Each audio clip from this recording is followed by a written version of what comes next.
کہ یار اس موقع پہ چانٹا بنتا نہیں تھا, آپ نے بلا وجہ لگا دیا, کائنڈلی آئندہ کیا کریں, احتیاط کریں. پھر بھی بلا وجہ کے چانٹے مار رہا ہے تو پھر آپ اس کو چھائٹ پہ لے جا کے چھاؤں میں بتا دیں کہ اب اگر چانٹا آیا تو اس چانٹے کا رخ کیا ہو سکتا ہے, چینج ہو سکتا, معذرت کے ساتھ.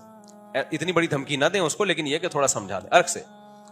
ہم نے تو اس سے بھی آگے میرے بھائی, جب ہم اسکول سے پٹ پٹا کے کبھی کبھار آیا کرتے تھے تو ہمارے ماں باپ کو ہم شکایت لگانے کے مجاز نہیں تھے.